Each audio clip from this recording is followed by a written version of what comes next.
அன்பானவர்களே, அன்பு வணக்கங்கள். உங்கள் மனம் எப்போதும் இளமையாக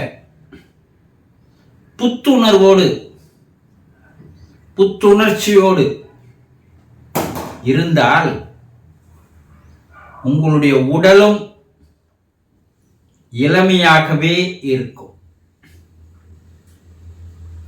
உடலுக்கும் மனதிற்கும் ஒரு நெருங்கிய தொடர்பு, உறவு இருக்கிறது. மனம் பாதிக்கப்பட்டால் உடலும் பாதிக்கப்படும். உடல் பாதிக்கப்பட்டால் மனதும் பாதிக்கப்படும்.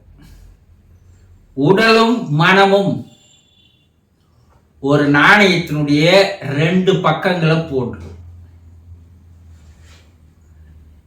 இன்று உலக அளவில் வெளிநாடுகளில் ஜப்பான், சீனா போன்ற நாடுகள் எல்லாம் 100 வயதிற்கு மேல் வாழ்பவர்கள் ஆயிரக்கணக்கானவர்கள் இருக்கிறார்கள். ஜப்பான்ல ஒரு தீவுல இருப்பவர்கள் எல்லோருமே 100 வயதுக்கு மேல் வாழ்பவர்களாக இருக்கிறார்கள். பல்வேறு நாடுகளில் 110 வயது வரை, 120 வயது வரை வாழ்பவர்களும் இருக்கிறார்கள். என்னன்னா, இந்த வயதிலும் அவர்கள் சுறுசுறுப்பாக இருக்கிறார்கள், நன்றாக இருக்கிறார். நம்ம மட்டும் ஏன் அதிக வயது வாழ முடியவில்லை? நீ எப்பனா யோசனை செய்து பார்த்திருக்கிறோமா? ஒரு சிலரை பாருங்க, வயது ரொம்ப கம்மியா தான் இருக்கும், ஆனா அவரை பார்த்து அவருடைய உடல் தோற்றம் ரொம்ப வயதானவர் மாதிரி இருப்பார். ஏன்னா உடல் தளர்ந்து போகிறது, உடல் உருவம் உருக்குலைந்து போகிறது. அப்ப அதுக்கு என்ன காரணமா இருக்க முடியும் பார்த்தோம்னா, அவருடைய மனம்தான். அவருடைய மனம் எந்த அளவிற்கு பாதிக்கப்பட்டிருக்கிறதோ அந்த அளவுக்கு அவருடைய உடலும் பாதிக்கப்படும். உங்களுடைய மனம் கூட எந்த அளவிற்கு பாதிப்புக்குள்ளாகிறதோ அந்த அளவுக்கு உங்களுடைய உடலும் பாதிப்புக்குள்ளாகும். யாருடைய மனம் இளமையாகவே இருக்கிறதோ அவருடைய உருவமும் இளமையாகவே தெரியும். இதனுடைய விஷயங்கள் என்னன்னா, மனம்தான் உடலுடைய வயதை, உடலுடைய உருவத்தை, வடிவத்தை மாற்றி அமைக்கிறது என்பதை விஞ்ஞானிகள் கண்டுபிடித்திருக்கிறார்கள்.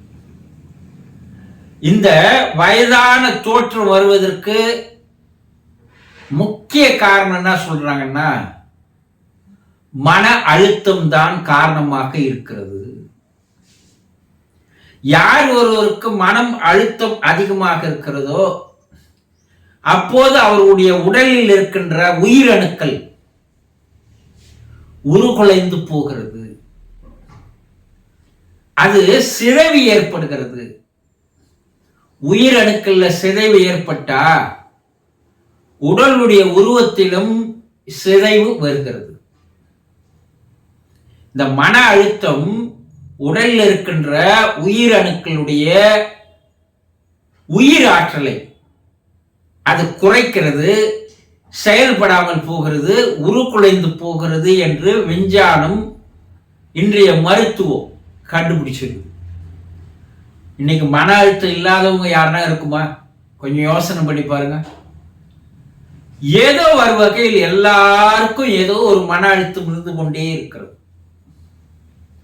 இந்த மன அழுத்தம் ஓரளவுக்குள்ள இருந்தா பிரச்சனை இல்லை, அளவு மீறி போகும்போது அதுவே பெரிய பிரச்சனையாக மாறுகிறது. இரண்டாவது, உடல் வயதான தோற்றம் வருவதற்கு என்ன காரணம் சொல்றாங்கன்னா, உறக்கம் குறைந்து போவது காரணம் சொல்றாங்க.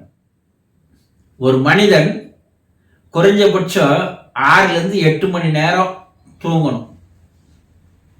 அவனுக்கு தூக்கம் கம்மியாக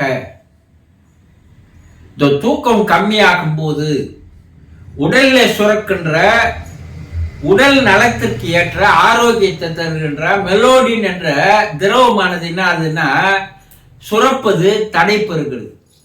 இதனால என்ன ஆகுது? வயதான தோற்றங்கள் ஏற்படுகிறது. அப்போ உறக்கத்தை சரியாக பயன்படுத்த வேண்டும். நல்ல உறக்கத்துல, ஆழ்ந்த உறக்கத்துல இந்த மெலோடின் திரவம் அதிகமாக சுரக்கிறது. தியானத்துல அமைதியான நிலை வரும்போது இந்த மெலோடின் திரவம் சுரக்கிறது. தூக்கத்துக்கும் தியானத்துக்கும் வித்தியாசம் ஒன்றும் இல்லை. அது ஐம்புலனும் தூக்கத்துல அடங்கி போகிறது. தியானத்துல ஐம்புலனும் செயலுக்கு இருக்கிறது, ஆனா தன்னுடைய கட்டுப்பாட்டுக்குள்ள இருக்குது. அப்ப உறக்கணும். தூக்கம் மனிதனுக்கு வேணும். மூன்றாவது என்ன சொல்றாங்கன்னா, எந்த நேரமும் ஒரே இடத்தில் அமர்ந்து கொண்டு வேலை செய்பவர்களுக்கு உடலில் இருக்கின்ற நரம்புகள் செயல்படாமல் போகிறது. அதனால நரம்புகள் வலுப்பெறாத காரணத்தினால் இரத்த ஓட்டம் தடைபடுகிறது. அதனால உடலுடைய உருவம் வடிவம் சுருங்க ஆரம்பிக்கிறது. அப்போ மனம்தான் எல்லாத்துக்கும் காரணமா இருக்குது, வேற ஒன்றும் இல்லை. அவர்கள் எப்படி இருக்கிறாங்கன்னா மனதை சந்தோஷமாக வைத்துக் கொண்டிருக்கிறார்கள். 100 வயதுக்கு மேல போய் வாழறவங்கள பேட்டி கண்டோம்னா அவங்க என்ன சொல்றாங்கன்னா, எப்போதும் நீங்கள் மனம் மகிழ்ச்சியாக இருப்பதற்கு பயிற்சி செய்யுங்கள். எப்போ உங்க மனம் மகிழ்ச்சியா இருக்குதோ அது எப்பவுமே இளமையா இருக்குது, எப்போ ஒரு ஆக்டிவிட்டியா இருக்குது.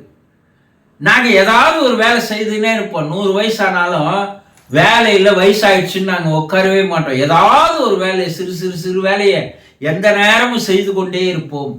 அதனால் எங்களுக்கு இரவில் நல்ல தூக்கம் வருகிறது. ஒரே இடத்தில் நாங்கள் அமர்ந்தவர்களை ஓடி ஆடிக்கொண்டே இருக்கிறோம். சிறு குழந்தை மாதிரி 100 வயசானாலும் நாங்க ஏதோ ஓடிக்கின்னு இருக்கிறோம், வந்துன்னு இருக்கிறோம். உடல் செயல்லே இருக்கணும். அப்போ மனம் அதிகமாக சந்தோஷமான நிகழ்வுகளை தரும். ஆக வயதான தோற்றத்தை வயது அதிகமாக்க ஒரே வழி மனம்தான். அந்த மனதை எப்படி மன அழுத்தம் இல்லாமல், மன சிதைவு இல்லாமல், மனக்கவலை இல்லாமல், எப்படி இந்த மனநோய்கள் வராமல் அந்த மனதை எப்படி இளமையாக வைத்திருப்பது என்பதை நீங்கள் தெரிந்து கொண்டால் உங்கள் ஆயுள் நீடிக்கும். அதே நேரத்தில் உங்களுக்கு வயதான தோற்றம் வராது. தெரிந்து கொண்டீர்களா? சந்தோஷம்.